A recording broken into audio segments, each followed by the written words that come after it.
আসসালামু আলাইকুম। সবাই কেমন আছেন? আশা করছি সবাই ভালো আছেন। আমিও সবার দোয়ার বরকতে আল্লাহর রহমতে খুব ভালো আছি। তো আপুরা, আজকে আমি আবার একটি রান্না নিয়ে উপস্থিত হলাম আপনাদের মাঝে। তা হচ্ছে লাল শাক দিয়ে বেগুন দিয়ে ছোট পুঁটি মাছের টক রান্না করব। তেঁতুলের পানি দিয়ে টক রান্না করব।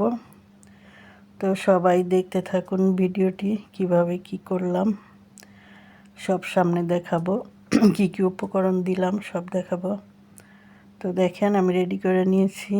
পুঁটি মাছ মশলা মেখে রেখেছি, তেঁতুলের টক বের করে রেখেছি, বেগুন, তারপরে লাল শাক, এগুলি কেটে ধুয়ে পরিষ্কার করে সব গুছিয়ে রেখেছি। পেঁয়াজ কাঁচামরিচ কেটে রেখেছি। এখন আস্তে আস্তে রান্না করব। রান্নার পুরো প্রসেসটি দেখতে থাকুন, ভাল লাগবে। বিসমিল্লাহির রহমানির রহিম। আমি চুলায় প্যান দিয়ে গরম করে তেল দিয়ে দিলাম। এখন তেলটা গরম হলে মাছ ভাজি করব। মাছগুলি আগেই মশলা মেখে রেখেছিলাম, মরিচের গুঁড়া, হলুদের গুঁড়া আর লবণ দিয়ে সুন্দর করে মাছগুলি মেখে রেখেছি। ছোট পুঁটি মাছ, এগুলি দিয়ে লাল শাক আর বেগুন দিয়ে একসাথে টক রান্না করব। তো মাছগুলি ভেজে নিচ্ছি সুন্দর করে,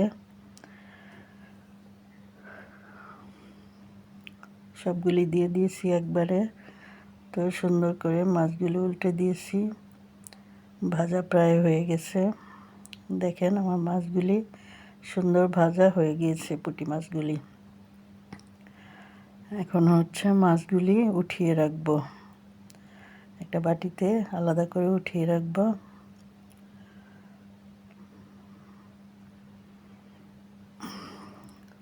সম্পূর্ণ ভিডিওটি দেখুন।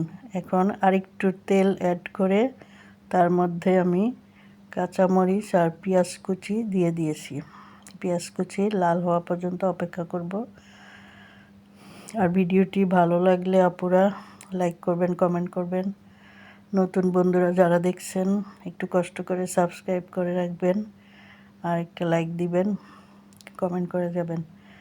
এখন দেখেন পেঁয়াজ কাঁচামরিচ ভাজা হয়ে গেছে। তার মধ্যে আমি প্রথমে মরিচ গুঁড়া আর হলুদ গুঁড়াটা দিয়ে দিলাম।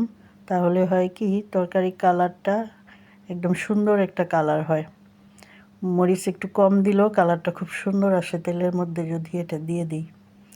তারপরে এখন একটু পানি দিলাম, মশলাটা পুড়ে না যায়। এরপরে আমি আস্তে আস্তে অন্যান্য মশলা দিতে থাকবো। এই পর্যায়ে আমি দিব হচ্ছে আপনার একটু ধনিয়ার গুঁড়া দিয়ে দিলাম। তারপরে হচ্ছে মশলাটাকে নাড়তে থাকবো। এখন রসুন বাটা দিলাম। তারপরে দিব একটু আদা বাটা, এক চামচ করে রসুন বাটা, আদা বাটা দিয়ে দিলাম। এখন মশলাটাকে সুন্দর করে কষিয়ে নিব।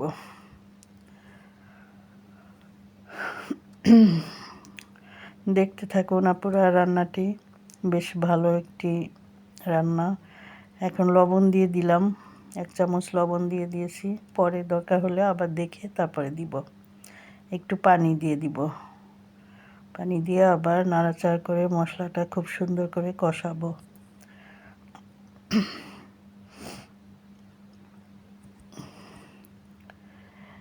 এই পর্যায়ে দেখেন বেগুনগুলা দিয়ে দিব। বেগুন সাথে কয়েকটা পেঁয়াজ কলিও কাটা ছিল, পেঁয়াজ কলি সেগুলি দিয়ে দিলাম বেগুনের সাথে অল্প করে।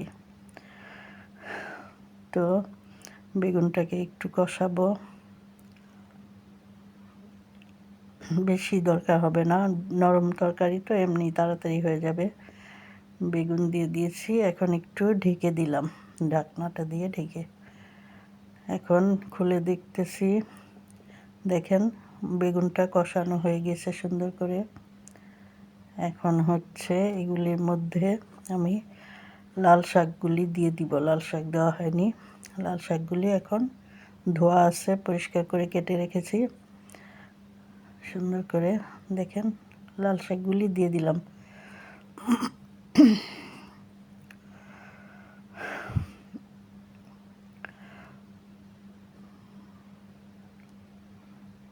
এই তো দেখেন লাল শাকগুলিও অনেক লাল ছিল,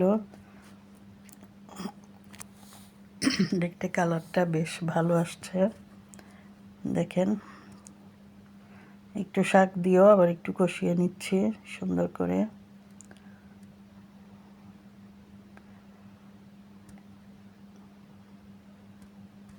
দেখেন শাকের কালারটা বেশ সুন্দর, একটু ঢেকে দিব।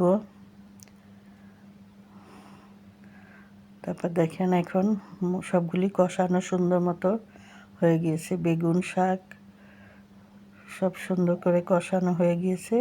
এই পর্যায়ে অল্প একটু পানি দিয়ে দিলাম, খুব বেশি পানি লাগবে না, যেহেতু শাক খুব তাড়াতাড়ি সিদ্ধ হয়ে যাবে। সিদ্ধ অলমোস্ট হয়েই গিয়েছে বেগুনও। তারপর একটু পানি দিয়ে দিলাম তরকারিটা শেষ করার জন্য, একটু ঝোল তো দিতেই হবে।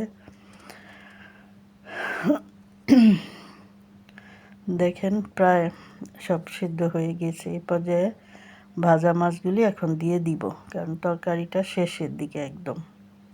সব ভাজা মাছগুলি তরকারির উপরে দিয়ে দিলাম।